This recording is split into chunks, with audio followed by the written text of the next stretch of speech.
내 형제가 죄를 범하거든 가서 너와 그 사람과만 상대하여 공고하라. 만일 들으면 내가 내 형제를 얻은 것이요. 만일 듣지 않거든 한두 사람을 데리고 와서 주님의 이름으로 날마다 확신하게 하라. 만일 그들의 말도 듣지 않거든 교회의 말하고 교회의 말도 듣지 않거든 이방인과 세리와 같이 여기라. 진실로 너희에게 이르노니 무엇이든지 너희가 땅에서 베면 하늘에서도 베릴 것이요 무엇이든지 땅에서 풀면 하늘에서도 풀리리라. 진실로 다시 너희에게 이르노니 너희 중에 두 사람이 땅에서 합심하여 무엇이든지 구하면 하늘에 계신 내 아버지께서 그들을 위하여 이루게 하시리라. 두세 사람이 내 이름으로 모인 곳에는 나도 그들 중에 있느니라. 아멘. 오늘 우리는 합심하여 무엇이든지 구하면이라는 제목으로 말씀의 은혜를 나누도록 하겠습니다. 하나님을 아버지로 모시고 사는 신자는 무엇보다 하나님의 뜻을 바르게 알고 하나님의 뜻에 자신을 복종시키는 사람이어야 합니다. 우리가 지난주일 말씀을 통해서 알게 된 하나님의 뜻은 무엇이었습니까? 천국에 합당한 자는 자기를 낮추어 작은 자를 섬기는 겸손한 자가 되어야 한다는 것이었습니다. 그리고 예수님께서는 그와 같은 작은 자를 섬기는 일에 있어 우리가 주의해야 할 것이 있는데 그 두 가지로 하나는 그들을 실족하게 해서는 안 된다는 것과 또 하나는 그들을 업신여기서는 안 된다라는 것이었습니다. 교회에서 이러한 일들이 일어나서는 당연히 안 되는 것이지만 예수님께서는 죄로 부패한 우리의 연약한 본성을 잘 알고 계셨고 우리를 통해 언제든 이처럼 작은 자를 실족해 하고 업신여기는 일이 일어날 수 있음을 깨닫게 해 주셨습니다. 그러니 믿음으로 살아가는 신자는 언제나 겸손한 자세로 주님이 허락하신 믿음의 가정과 또 교회에서 초신자들이나 영적으로 성숙하지 못한 어린 신자들을 잘 보살펴주고 섬겨주는 그러한 사람들이 되어야 하는 것입니다. 그리고 주님께서는 또한 이렇듯 작은 자를 잘 섬겨주는 이러한 좁은 의미에서의 소극적인 자세에서 머무르지 않고 한 걸음 더 나아가 시험에 빠져서 잠시 교회를 떠나 있거나 사탄의 유혹에 현혹되어서 방황하고 있는 그러한 어린 신자들을 찾아서 하나님께로 데려오는 일들에 너희가 적극적인 자세를 가지고 임해야 한다라고 말씀하셨습니다. 왜 그래야만 한다고 말씀하셨습니까? 하나님께서 작은 자 중 하나라도 잃어버리는 것을 원치 않으시기 때문이다라는 것이었습니다. 그렇습니다. 하나님께서는 오늘도 잃어버린 한 영혼을 애타게 찾고 계십니다. 하나님께서는 우리가 하나님의 마음을 품고 목자처럼 잃어버린 한 영혼을 찾아 나서기를 원하고 계신다라는 것이죠. 사랑하는 성도 여러분, 그러니 우리는 우리의 주변을 둘러보는 사람들이 되어야 합니다. 신앙의 길에서 잠시 떠나 방황하고 있는 하나님이 찾으시는 잃어버리는 한 영혼은 없는지 하나님의 마음을 품고 우리의 주변을 주의 깊게 살펴보는 그러한 신자들이 되어야 한다라는 것입니다. 그리고 우리 주변에 하나님이 찾으시는 한 영혼이 있다면 우리는 그들을 위해 기도해야 할 것이고 또한 그들이 다시 하나님의 품으로 돌아오도록 그들에게 찾아가 하나님의 사랑을 나누고 전하는 자들이 되어야 하는 것입니다. 그렇다면 어떻게 하나님의 사랑을 전하고 나누어야 할까요? 우리는 이 일에 있어서 너무 어렵게 생각할 필요가 없습니다. 여러분, 사람들이 보통 어떨 때 기뻐합니까? 생각지 못했던 어떤 선물을 받게 되었을 때에 누군가 나를 생각해주고 있고 누군가 나를 위해 걱정해주고 있고 나를 위해 기도해주고 있다는 사실을 알게 되었을 때에 사람들은 보통 그 마음에 기쁨을 얻게 됩니다. 선물을 준비해서 그들에게 그 선물을 전달해 주는 것이죠. 나의 삶에도 이처럼 나를 위해 선물을 주는 그 누군가가 있구나. 하나님께서 여전히 나를 버리지 아니하시고 나와 함께 하시고 계시는구나 라는 것을 간접적으로 경험하도록 우리가 사랑의 온정을 베풀어 주어야 한다라는 것입니다. 그들과 함께하며 그들의 말을 경청해주고 그들의 마음에 위로를 주어야 합니다. 힘들고 어려운 일이 있을 때 함께 아파해주고 그들의 마음에 공감해주는 그러한 자세를 가져야 하는 것이죠. 아주 작은 일이지만 진심이 담긴 사랑의 마음을 그들에게 전할 때에 그들의 닫혀진 마음은 하나님을 향하여 열리게 될 것이고 마침내 하나님의 때에 하나님을 찾아 예배하는 자리로 나아오게 되는 것입니다. 사랑하는 성도 여러분, 저는 우리 세우는 교회가 하나님이 찾으시는 잃어버린 한 영혼을 찾고 구하는 교회로 온전히 쓰임받게 되기를 간절히 소망하고 있습니다. 그래서 하나님을 기쁘시게 해드리는 교회로 우뚝 세워지기를 그 무엇보다 간절히 기도하고 있다라는 것이죠. 그러니 우리는 더욱 하나가 되어서 하나님의 마음을 품고 잃어버린 한 영혼을 위해 기도해야 할 것입니다. 그리고 그들을 찾아 나서야 하는 것이죠. 하나님이 기뻐하시는 일에 우리가 마음을 모을 때에 하나님은 세우는 교회로 모인 우리를 더 크게 기뻐하시고 더 많은 일들로 하나님께 영광 돌리도록 우리를 사용해 주시는 것입니다. 하나님을 기쁘시게 해드리는 세우는 교회가 되도록 더욱 모이기를 힘쓰고 말씀과 기도로 더욱 열심히 준비하시는 우리 세우는 교회 모든 성도님들이 되시기를 간절한 마음으로 축복합니다.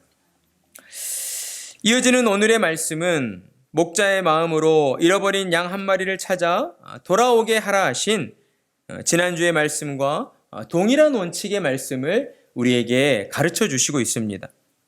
범죄한 형제를 찾아가 공고하고 그를 회개하여 돌아오도록 해야 한다라는 말씀인 것입니다. 우리는 오늘의 말씀을 통해서 먼저 예수님께서 죄를 범한 신자들을 어떻게 생각하고 계시는가, 그리고 그들을 어떤 마음으로 바라보고 계시는가를 우리는 한 번쯤 생각해 봐야 합니다. 왜냐하면 죄로 부패한 우리의 본성은 언제나 다른 사람의 실수와 허물에 민감하게 반응하며 그들을 정죄하려 들기 때문입니다. 15절 말씀 우리 함께 읽어볼까요? 시작. 내 형제가 죄를 범하거든 가서 너와 그 사람과만 상대하여 권고하라. 만일 들으면 내가 내 형제를 얻는 것이요. 아멘. 우리는 이 말씀에서 먼저 한 가지 사실을 생각하고 넘어가야 합니다. 우리 자신뿐만 아니라 교회 내에서 이처럼 죄를 범하는 일이 일어나서는 안 되겠지만 우리가 모여있는 이 지상의 교회는 완전한 천상의 교회가 아니다라는 것입니다.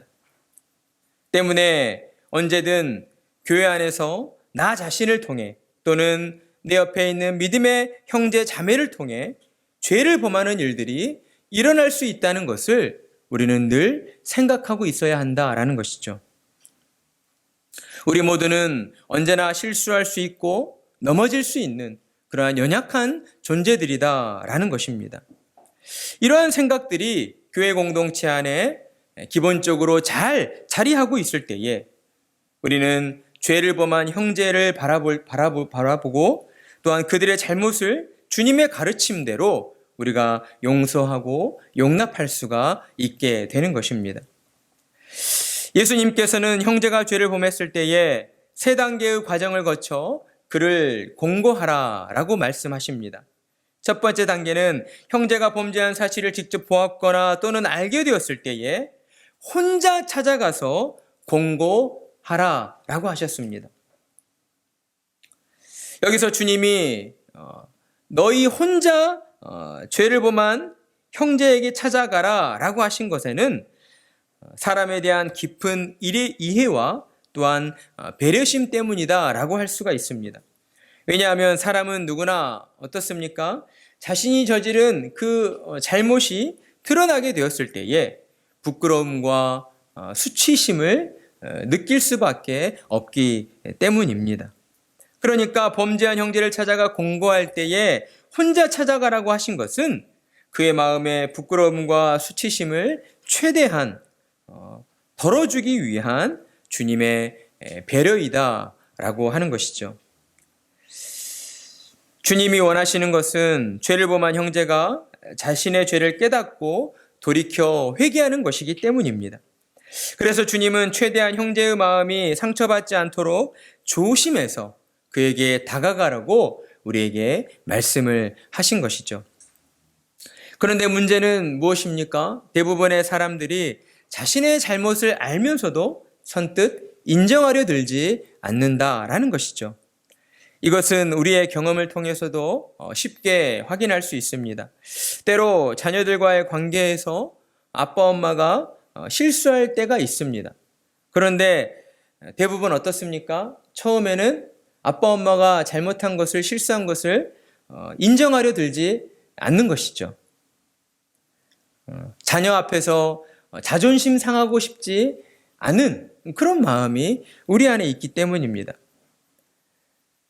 더 깊은 우리의 마음을 들여다보면 넌 내 자녀이고 나는 너의 부모이니까 굳이 내가 실수를 인정하지 않아도 대충 넘어가면 되겠지. 그래도 괜찮겠지 라고 하는 마음이 우리 안에 있기 때문이다라는 것이죠. 그러나 이러한 마음은 작은 자를 섬기는 주님의 가르침에 반하는 마음이라는 것이죠. 이러한 마음을 가질 때에 이는 우리 자신에게 해로울 뿐만 아니라 우리의 자녀들의 믿음에도 해로움을 주는 그러한 안 좋은 영향을 끼칠 수 있다는 것을 우리는 늘 명심해야 합니다. 우리의 자녀들은 대부분 부모의 모습을 보며 예수님을 믿고 살아가는 신자의 삶을 배우게 됩니다. 그러니 우리는 자녀들 앞에서도 부모가 말실수를 했거나 어떠한 오해를 통해서 무언가를 잘못 알았을 때에 그것을 온전히 인정하고 자녀들을 향하여서도 아빠가, 엄마가 잘못 알고 그렇게 말을 했구나. 미안하다. 아빠, 엄마가 잘못했다라고 이렇게 자신의 잘못과 실수를 인정하는 모습을 보여야 하는 것입니다. 그러한 모습을 보일 때에 우리의 자녀들도 우리의 부모의 그러한 모습들을 보고 세상 속에서 자신의 실수를 인정할 줄 아는 그러한 너그러운 사람, 마음이 여유 있는 사람으로 자라가게 되는 것입니다. 사랑하는 성도 여러분, 신자는 쓸데없는 자존심에 목숨을 걸어서는 안 되는 사람들입니다. 자존심을 세우는 것은 신자로서의 합당한 자세가 아닌 것이죠. 따라서 신자는 언제 어디서나 하나님 앞에 서 있다라고 하는 코람데오의 신앙을 가지고 진실하고 정직하게 자신의 잘못과 실수를 인정할 줄 아는 그러한 겸손한 사람들이 되어야 하는 것입니다. 그러면 모든 얽혀있는 문제들이 술술 풀려지는 그러한 형통한 인생을 살게 되는 것이죠. 그리고 두 번째 단계로 주님께서는 혼자 찾아가서 공고했는데도 말을 듣지 않는다면 이제 두세 사람이 함께 가서 그가 어떤 잘못을 저질렀는지 확인시켜주고 그를 돌이켜 회개하도록 공고하라라고 말씀을 하셨습니다. 예수님께서 이렇듯 두세 사람이 함께 찾아가서 공고하라고 하신 데에는 몇 가지의 의미가 포함되어 있습니다. 첫 번째는 주님께서는 신자가 죄를 범했다 하여서 쉽게 포기하는 분이 아니시다라는 의미입니다. 이와 관련하여 마태복음 12장 20절을 보면 주님에 대하여 이렇게 말씀을 하고 있습니다. 상한 갈대를 꺾지 아니하며 꺼져가는 심지를 끄지 아니하기를 심판하여 이길 때까지 하리니. 아멘. 그렇습니다. 우리 주님께서는 상한 갈대라 하여서 쉽게 꺾어버리시는 분이 아니십니다. 꺼져가는 심지라 하여서 쉽게 꺼버리시는 그런 분이 아니시다라는 것이죠. 우리의 주님께서는 세상의 가치관처럼 이익과 효율에 따라서 그렇게 움직이시는 분이 결코 아니시다라는 겁니다. 비록 작고 미약할지라도, 무익하고 무가치할지라도 우리 주님께서는 한 영혼을 긍휼히 여기시며 그에게 생명을 불어넣어 끝까지 살게 하시는 사랑의 하나님이시다라는 것이죠. 그리고 여기에는 또 하나의 의미가 담겨져 있는데, 이는 모세의 율법에 따라서 범죄한 사실에 대한 법적 증언의 유효성을 얻기 위함이다라는 겁니다. 쉽게 말해서 한 사람의 말만 듣고 그 사람의 범죄를 확증해서는 안 된다라는 것이죠. 왜냐하면 사람이 실수가 있고 불완전할 뿐만 아니라 때로 우리가 살아가는 세상에서는 어떻습니까? 악의적인 마음을 품고 없는 죄도 만들어서 억울하게 누명을 씌우는 이러한 일들이 더러 벌어지기 때문이다라는 것이죠. 물론 여러 사람의 증언이라 하여서 100% 옳다고 말할 수는 없겠지만 우리 주님께서는 최대한 억울한 일이 없도록 여러 사람의 증언을 통하여 그의 잘못을 확인시켜주고 확증하라고 다음과 같이 말씀을 하셨다라는 겁니다. 만약 그런데도 그가 말을 듣지 않고 회개하지 않는다면 이제 주님은 세 번째 단계로 그의 범죄를 모든 교인들이 지켜보는 가운데 공개적으로 드러내어 증인들로 하여금 확증하게 하고 엄중하게 그의 죄를 지적하고 책망해야 된다라고 말씀하시고 있습니다.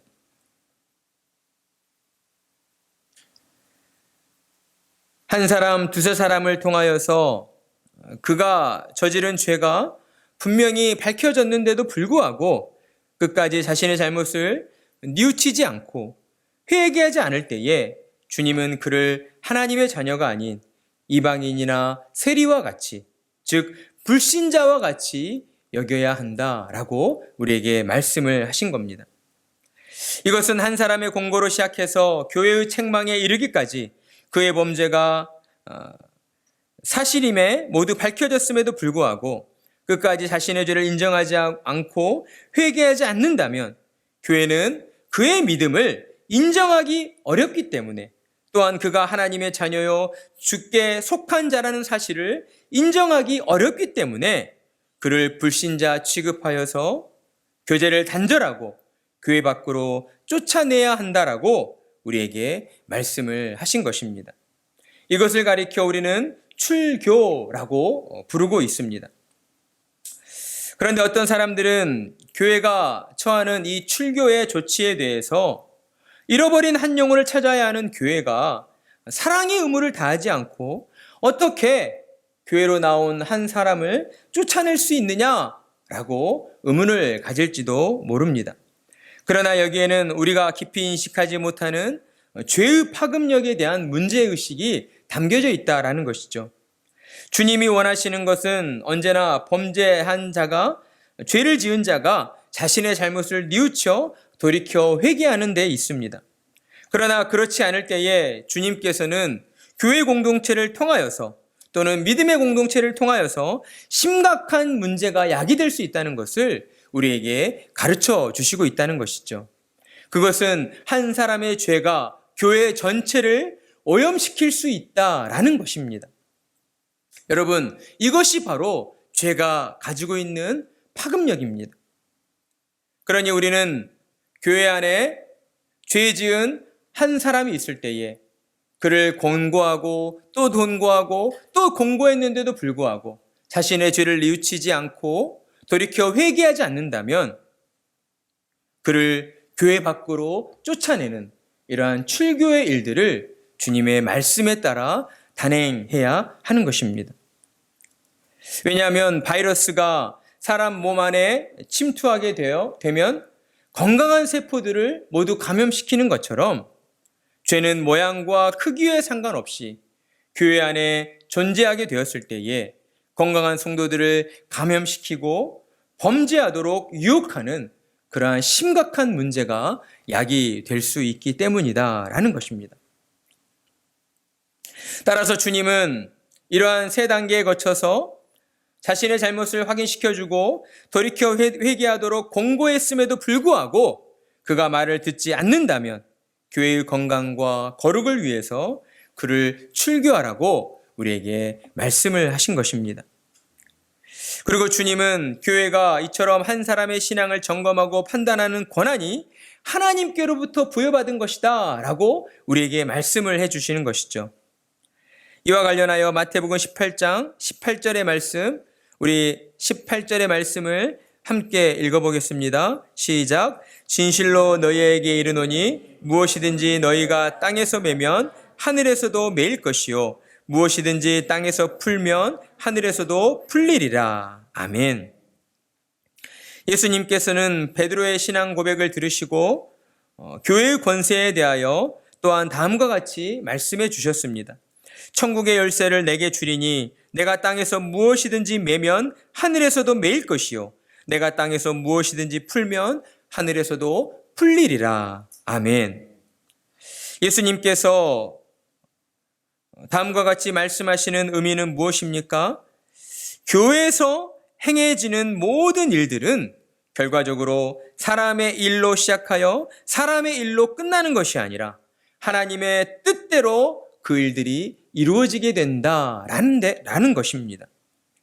교회가 공적으로 죄를 드러내고 책망하고 권면하는 일, 끝내 회개하지 않는 자를 교회에서 쫓아내는 일들이 사람의 감정이나 판단에 의해서 몇몇 사람들의 결정에 의해서 이루어지는 것이 아니라 결과적으로 하나님의 뜻대로 판단되어지고 이루어지게 지는 일이다라고 우리에게 말씀해 주고 있다라는 것입니다. 이러한 사실을 우리가 분명히 깨닫고 있을 때에 우리는 하나님께서 교회에 부여하신 그 거룩한 권한을 인정하게 되는 것이죠. 그리고 교회의 권면과 치리에 온전히 순종할 줄 아는 그러한 믿음의 사람들로 살아가게 되는 것입니다. 그리고 주님께서는 이제 오늘 말씀의 결론으로서 교회 공동체로 모인 우리들이 주도적으로 해야 할 일이 무엇인가를 우리에게 가르쳐 주시고 있습니다. 우리 19절, 20절 말씀을 함께 읽어보겠습니다.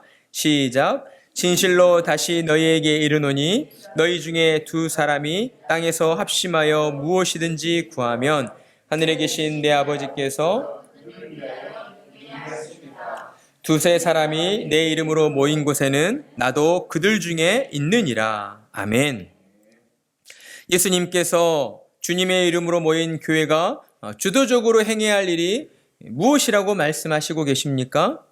합심하여 무엇이든지 구해야 한다라고 말씀하시고 있습니다. 한마디로 함께 모여 열심으로 기도해야 한다라는 것입니다.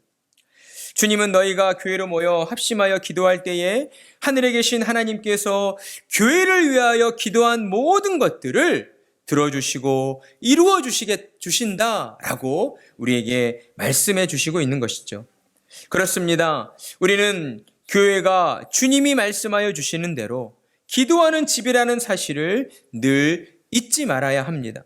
그리고 교회로 모여서 합심하여 즉 마음을 모아 함께 기도하기를 힘쓰는 자들이 되어야 한다라는 것이죠.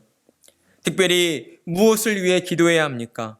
오늘 예수님께서 우리에게 말씀해 주시고 있는 것처럼 죄를 범한 연약한 지체들을 위해서, 시험 들어 교회를 잠시 떠나 있는 형제들을 위해서 우리는 우선적으로 기도해야 한다라는 것입니다. 그들이 죄악 가운데 빠져 믿음의 길에서 낭망하지 않도록, 교회를 떠나지 않도록, 그들이 자신의 죄를 깨닫고 돌이켜 회개하는 자리로 나아오도록 하나님이 택하신 믿음의 형제 자매를 위하여 우리는 모여서 힘써 기도해야 한다라는 것입니다. 그래서 그들의 영혼이 더욱 굳건한 믿음 위에 서서 하나님께 영광 돌리는 자로 서도록 그들을 인도해야 하는 것입니다. 그리고 주님께서는 이처럼 주님의 이름으로 모여 합심하여 기도하는 교회를 향하여 다음과 같은 축복의 약속을 더해 주셨습니다. 20절의 말씀 함께 읽습니다. 시작. 두세 사람이 내 이름으로 모인 곳에는 나도 그들 중에 있느니라. 아멘. 여러분, 만약 한 가지 소원이 있는데 왕이 거하는 궁전을 얻겠느냐 아니면 왕의 마음을 얻겠느냐 라는 소원을 여러분에게 묻는다면 여러분은 어떤 선택을 하시겠습니까? 지혜로운 사람은 왕이 머무는 궁전이 아니라 왕의 마음을 얻겠습니다 라고 대답을 할 것입니다. 왜냐하면 왕의 마음을 얻는 자는 왕이 가지고 있는 것을, 모든 것을 얻는 것과 같은 은혜를 누리게 되기 때문입니다. 주님께서는 우리에게 오늘의 말씀을 통하여서 주님이 가지신 모든 것을 얻는 한 가지 비결을 가르쳐 주셨습니다. 그것은 바로 교회로 모여서 하나님이 택하신 믿음의 형제 자매를 위하여 특별히 기도해야 한다라는 것입니다. 우리가 기도할 때에, 주님의 이름으로 모여 기도할 때에 주님께서는 우리와 함께 하시겠다라고 우리에게 약속해 주셨기 때문입니다. 사랑하는 성도 여러분, 우리에게는 하나님의 뜻이 이루어지도록 하는 하늘의 권세가 주어져 있습니다. 그런데 문제는 우리가 과연 하나님이 주신 하늘의 권세를 바르게 사용하고 있는가 하는 것입니다. 여러분은 어떻습니까? 하나님께서 여러분에게 주신 하늘의 권세를 바르게 사용하고 계십니까?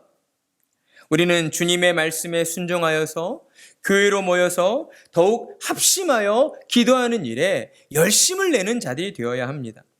특별히 믿음의 공동체 안에서 시험 들어 어려움 가운데 빠져 있는 지체들을 두고 세상의 여러 가지 어려움 속에서 그 신앙이 약해져 하나님을 찾아 나오지 못하고 있는 그러한 연약한 지체들을 위하여서 우리는 특별히 합심하여 주님의 이름을 부르며 기도하는 자들이 되어야 하는 것입니다.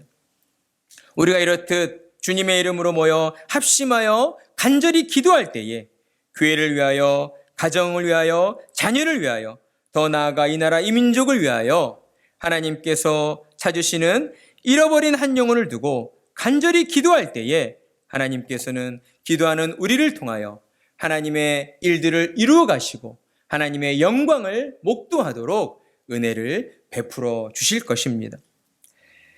기도의 불길로 더욱 뜨거워져서 하나님의 영광이 드러나는 일에 귀하게 쓰임받는 세우는 교회 모든 성도님들이 되시기를 간절한 마음으로 소망합니다.